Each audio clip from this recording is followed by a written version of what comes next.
What's up everybody, Raiko here. Today, I'm bringing you a tier list. That's right, what are the best decks? What are the rogue decks? What are the decks that are still somewhat playable that won't cost you a full grand? Well, before we get into that, I wanted to take a moment to thank each and every one of you who are subscribed. You all are awesome. And for those of you who have been showing continuous support by liking the videos or commenting, you're amazing too. Thank you so much. If you're not subscribed, please consider subscribing as it helps a bunch. But enough with that. Let's jump right in. To begin with, we'll knock out the easy ones, the obvious ones, the tier 0 threats, one would say. And that would be Pure Snake Eye and Fire King Snake Eye. Yeah, the Snake Eye cards are busted. Who would have thought? I literally just made a video talking about it. So if you haven't seen that, be sure to go check it out. But essentially, the fire cards are excellent. They're awesome. They're amazing. But there's one problem. It's going to be about $1,000 to pick up the deck. Whether you're playing Pure Snake Eye, or you're playing Fire King Snake Eye, or you're just playing the fire cards in general, be it Bonfires, Wanted, Prometheans, Poplars, it's all going to be expensive. But I hate to say it, it is the best deck in the room. And if you're looking for the most competitive success, and you're looking to do the best at any large event, Fire is probably going to be the way to go. But with that being said, it's not the only option out there, so don't feel like you have to go and spend $1,000 just to be able to play the game at a competitive level. Now, let's start getting into the other decks. First off, we have Exo Sister. Now, Exo's in an interesting spot. Fire does play out of the graveyard quite often, but going second with Exo is really difficult. And even with going first, it just seems like there are decks nowadays that even if all the Exo Sisters trigger, it's not looking too good, because a lot of decks can essentially just steamroll over your board anyways. So I'm going to go ahead, my personal opinion will fall under the tier 2 category. It's not quite rogue because again, there are some good implications with this deck. A lot of the best decks right now do play out of the graveyard, so that is inherently good for Exo Sister, but if you lose the dice roll with this deck, you're kind of cooked. You're not really going to be doing too well. Now, for the next deck, we've got Flame Swordsman. And I think it's really cool that this archetype has their own deck now, and it can see play, but overall, this is a rogue deck. It's not really going to be doing too much. You may be playing some fire cards, and the fire cards are absurdly busted, but you're not necessarily playing all the good fire cards and the good engines and the good combos. This is a cool deck, don't get me wrong. For all the anime lovers out there, I'm sure you'll love this deck, but in terms of competitive level, it's a rogue deck. Honestly, same thing with Magispector. Magispector is probably a bit over Flame Swordsman, but overall, it's very difficult for Magispector to go second, and even with going first, if your Link 2 gets hit, although the Link 2 is really good, if it gets hit by any hand trap, your combo essentially stops there. Also, Magispectors have that inherent problem to where you're playing a pendulum deck, but you also need to play spells and traps in your pendulum deck, so bricking can be a thing with Magispectors, but they do have that new 1-card combo. It's definitely cool, it definitely can be powerful if it resolves without any interruption, but the problem is you have to go first and not get interrupted at all. So because of that, I'm putting it as rogue. Joining in the rogue, we've got Dinos. Now Dinos is probably a bit better than Flame Swordsman, but probably a little worse than Magispector, and I think most of you all can agree. Conductor is a hell of a card, and don't get me wrong, if you've read Miscellaneousaurus, that card is busted. But it's not really doing as much as it used to do, especially back in the old days with Calamity. And in terms of board breakers right now, it's very hard to break a board going second because fire decks are extremely resilient, and there are other decks like Voiceless which can be very difficult to break as well. Overall, Dino is a rogue deck. It's definitely a lot of fun. It can take some wins at locals, but you're not really going to be seeing it do much in regionals and above. For the next, we have anything punk deck related, and I'm going to put it in rogue as well. The punk decks are really cool, don't get me wrong, but paying life in a format to where combos are taking a lot of time, so a lot of people are going to be going into time, paying life isn't really that good. And as a combo deck, it's pretty fragile to hand traps, and given that Fire's the best deck right now, it seems like everyone's maining the same 12 to 15 hand traps, which does hurt punk inherently a lot. All in all, it can be cool. I'm sure the engine can do some cool things, but it's going to have to stay in the rogue for now. For the next deck, we've got Voiceless Voice. Now this is a really cool deck out of Phantom Nightmare, which kind of reminds me of a Cleefort 2.0 deck, to where you're sitting on a towers, but that towers also has an Omni Negate, and you have this spell that searches you anything, and it also makes your stuff untargetable. It's really good. I would put this in tier 1. Now, is it as good as Fire? No, because going second with Voiceless Voice can be very difficult. But if you go first with Voiceless, it's very, very hard to lose, given how difficult it is for the board to be broken. And given how consistent this deck is, you're going to be setting up combo quite a bit. All in all, Voiceless is looking to be pretty well positioned in this meta, so if you're not looking to pick up Fire, Voiceless is definitely a great option. Now, moving on to the next deck, we have Dark World. Now, to all the Dark World lovers out there, I'm sorry, but it's a rogue deck. I'll probably put it above Magispector, mainly because Dark World can just completely kill you out of nowhere going second, and it can essentially just hand loop you for most of your hand and set up Omnis going first as well. But at the end of the day, it is a gamble deck, and it is a deck that loses to Drool and Shifter, both of which are hand traps that are going to be extremely popular this format. Poplar this format. But all in all, Dark World not too well positioned. It is a rogue deck in my opinion. Maybe low tier 2, but it's probably more high rogue than anything. Right in front of Magispectors here. Moving on to the next deck, we have Pendulum. Now, I'm actually going to put Pendulum in tier 2, above Exo. This deck, going first, is essentially an FTK deck. You can just set up a bunch of Omni Negates. If you want, you can set up the Goliath lock with Hope Harbinger protecting it. This deck can do some nasty stuff going first. Whether you're playing the Odd Eye stuff or you're playing the Zark stuff, there are a lot of different ways you can build this deck. And overall, it does have a lot of flexibility and room for maneuverability, which will throw your opponent off, and they won't quite know where to hand trap you. Yes, the Link 2 can get hand trapped, and that can hurt, but with some new cards that came out, for example, if you run a small Magispector engine, you can push through hand traps a lot more, and although it may not be the best deck at going second, it's definitely powerful at going first, and I would not overlook this. Definitely know how to play against this. It's not rogue, it's not 1.5, I think it's a solid tier 2 deck. For the next deck, we have Raid Raptor. Raid Raptor is in tier 2.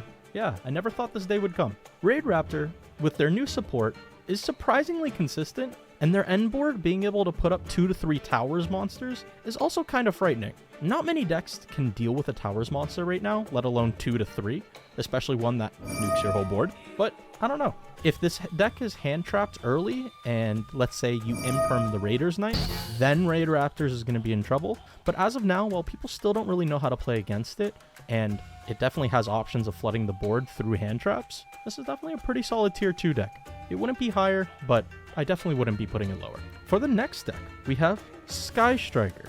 I'm sorry to say, Ray lovers, Sky Striker is a rogue deck. Yes, you can play powerful board breakers, but the problem is, the deck is just kind of too slow at this point.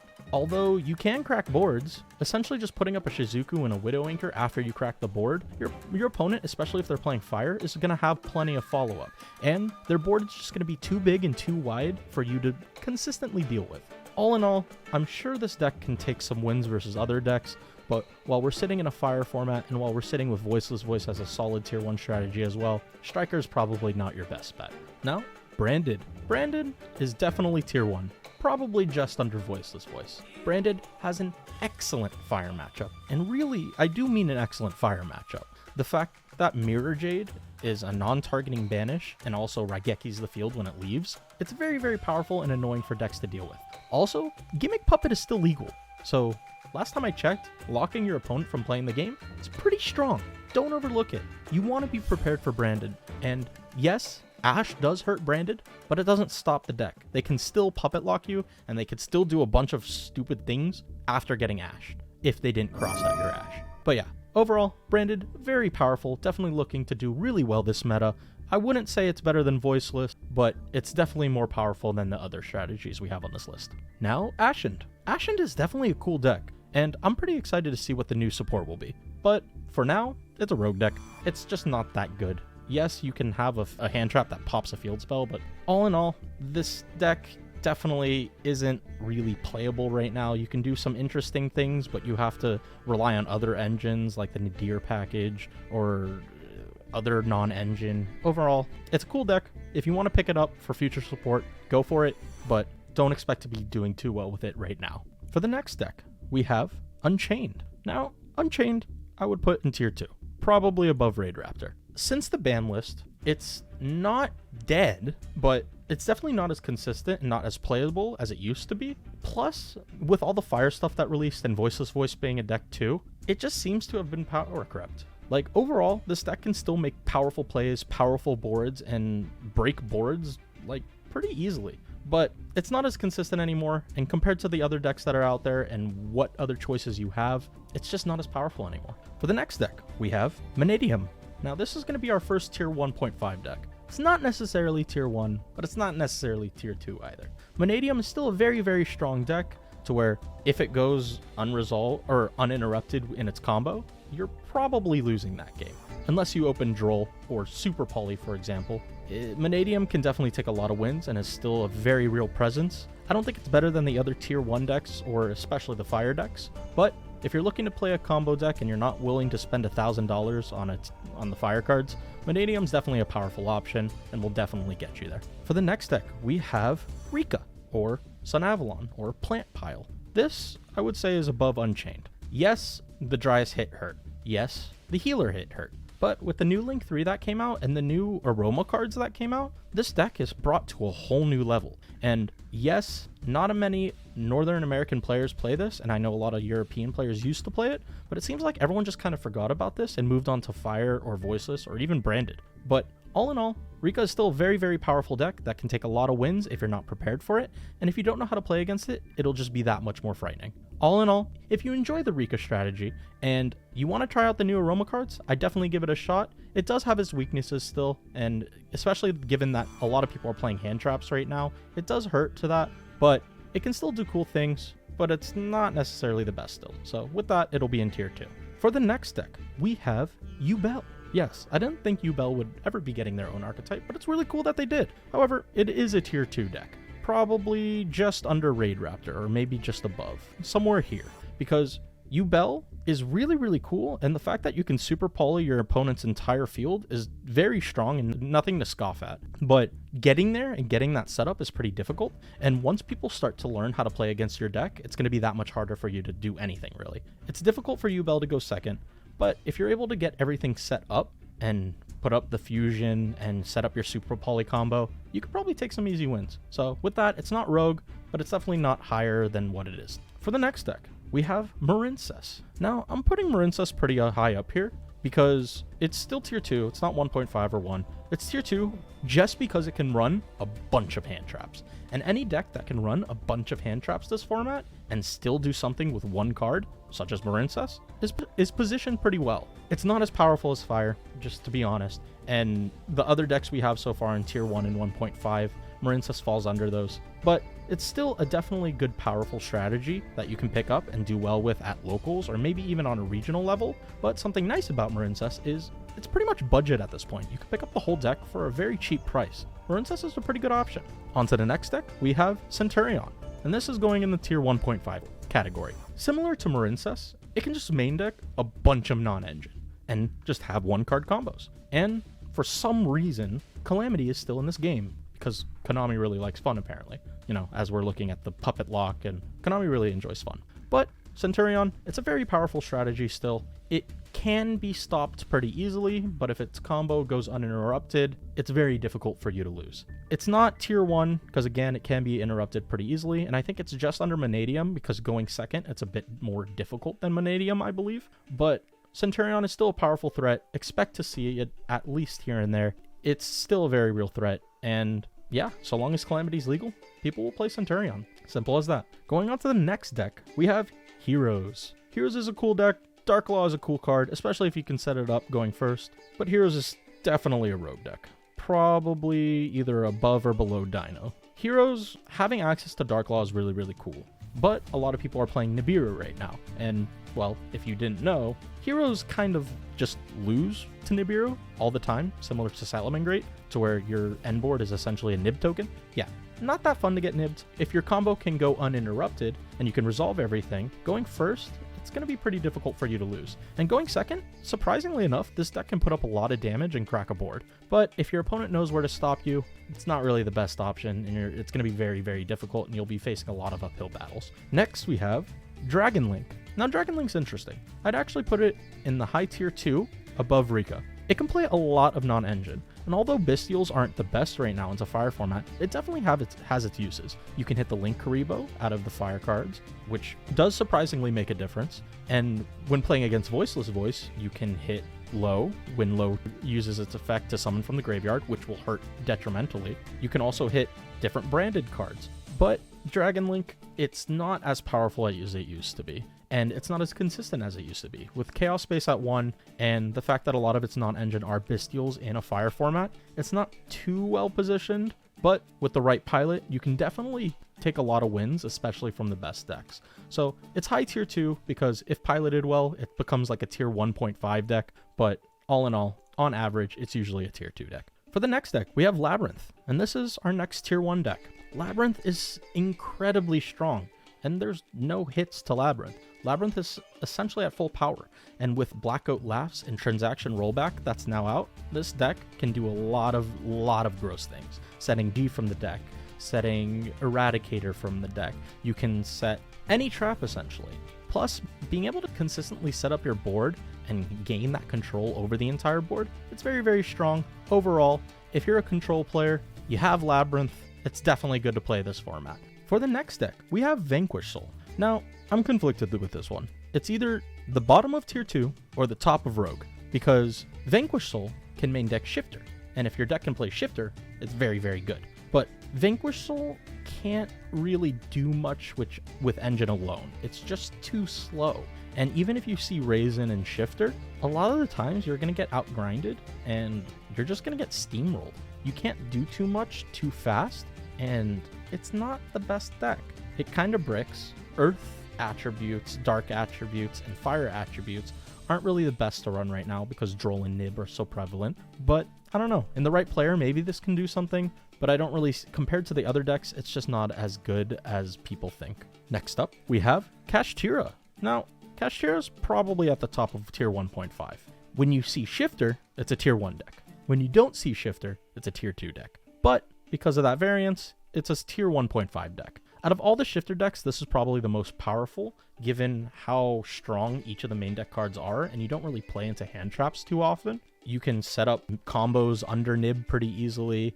You can set up combos without getting drolled pretty easily. This deck is very, very strong, plays powerful floodgates, and overall, if you're playing at a higher competitive level and you run into a Shifter deck, chances are it's probably Kashtira.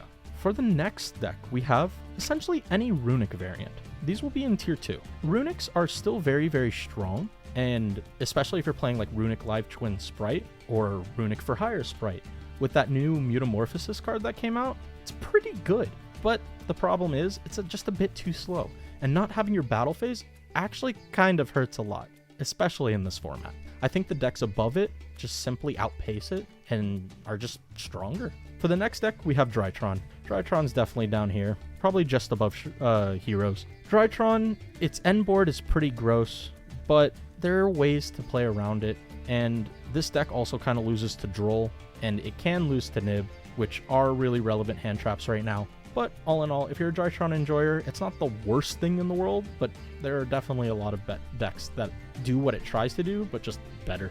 And for the next Shifter deck, we have Fluandereeze. Now, I believe this is just under Kashtira. Flu is a scary deck, and if they have Shifter Robina, chances are you're probably losing. And Featherstorm is a hell of a card.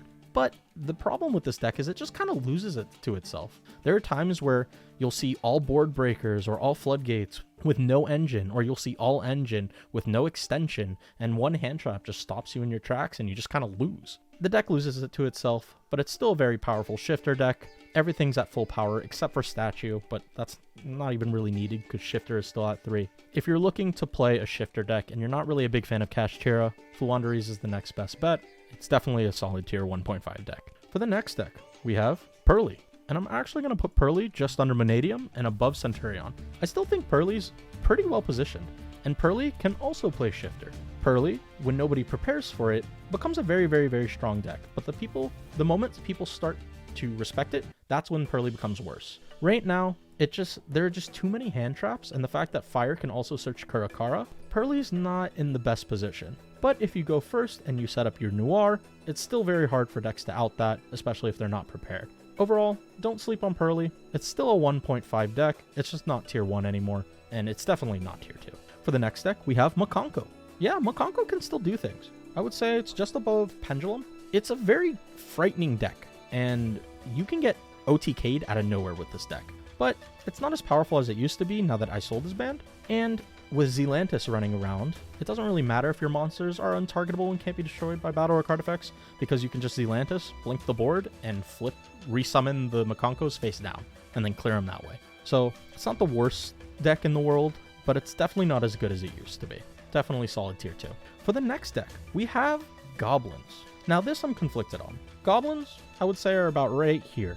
Goblins, when they pop off, are scary, and their deck and their end board is very, very difficult to break.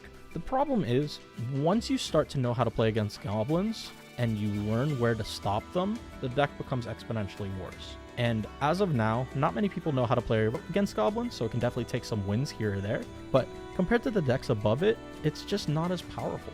Maybe future support down the line, this deck will become much better, to which it would be put higher up, but for now, especially since XYZ decks aren't really the meta, it's in tier 2 right now.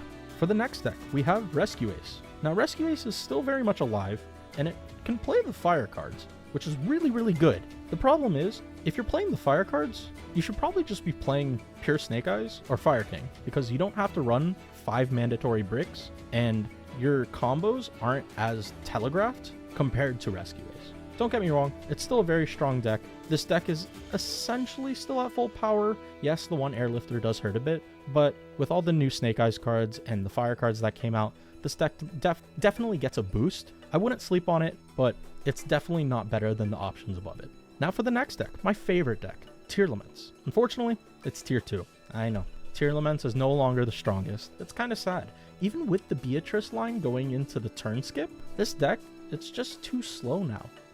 Given all the hits it has, it's too inconsistent. You can't really see your plays as consistent as, for example, Fire will see their plays, or Voiceless will see their plays, or Branded or Lab.